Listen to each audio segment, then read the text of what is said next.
Cloning மூலம் குழந்தையொன்றை உருவாக்குகின்றனர். இது பற்றிய குர்ஆன் ஹதீஸ் வழியில் விளக்கம் தேவை.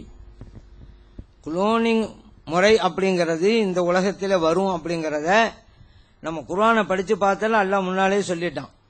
குளோன் தான் ஒருவருடைய மரபணுவை எடுத்து ஒன்றை உண்டாக்குவது. இன்னைக்கு குளோனிங் ஆடு மற்ற மனித விஷயத்துல இன்னைக்கு செய்யாவிட்டாலும் மற்ற உயிரினங்கள் விஷயத்துல செஞ்சிருக்கிறாங்க.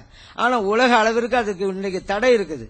அவன் மனிதன் ஒரு இதுக்கு ஒரு ஆளை மனுஷனை உண்டாக்கணும் வச்சுக்கிறீங்களேன், ஆணும் பெண்ணும் தேவைங்கிறதே இங்க கிடையாது.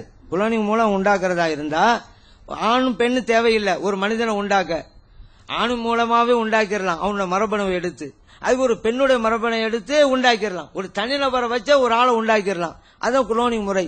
இன்னைக்கு உலக லெவல்ல அதுக்கு தடையே இருக்குது. காரணம் அப்படி பார்த்தா ஒரு ஒழுங்குமுறை கட்டு போய்விடும்.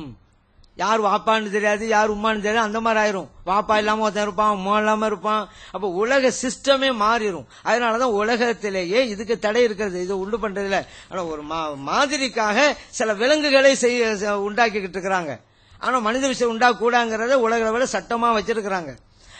ஆனா இப்படி ஒரு நிலை வருங்கிறத நம்ம குர்ஆனை பார்க்கிறோம். இப்ப மரியம் அலைஹிஸ்ஸலாம் அவர்கள் ஆண் துணை இல்லாமல் ஒரு குழந்தை ஈண்டெடுக்கிறார்கள், ஈசா அலைஹி ஈண்டெடுக்கிறார்கள்.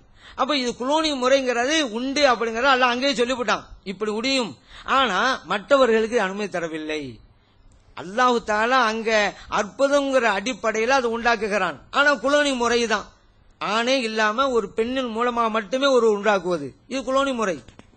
அல்லாஹ் இப்படி ஒன்று உண்டுங்கிற அந்த சயின்ஸை உண்டாக்கி காட்டுறான். ஆனா நாமெல்லாம் செய்யக்கூடாது. காரணம் வித்தியாசம் இல்லாம போயிடும். ஒரு ஆண் மூலமாக ஒரு மனிதன் உண்டாக்கலாம், ஒரு பெண்ணின் மூலமாக ஒரு மனிதன் உண்டாக்கலாம்டா. வாப்பா இல்லாம ஒருத்தன் இருந்துகிட்டு இருப்பான். அது சரியா?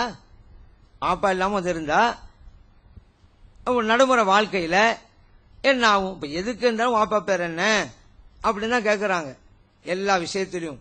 இப்ப வாப்பா இல்லாம ஒரு ஆள் இருந்தா என்ன ஆகும்? கதை உலக கலாச்சாரமே மாறி போயிடும். ஆடு மாடு மாதிரி மனுஷன் உட்கார்ந்துட்டு இருப்பான். அந்த சிந்தனை வந்துடும். அதனால தடை இருக்கிறது.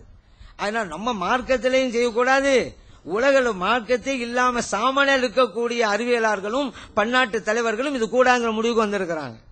ஆனா இப்படி ஒரு முறை உண்டுங்கிறத குர்ஆன் நமக்கு தெளிவுபடுத்தி காட்டுகிறது.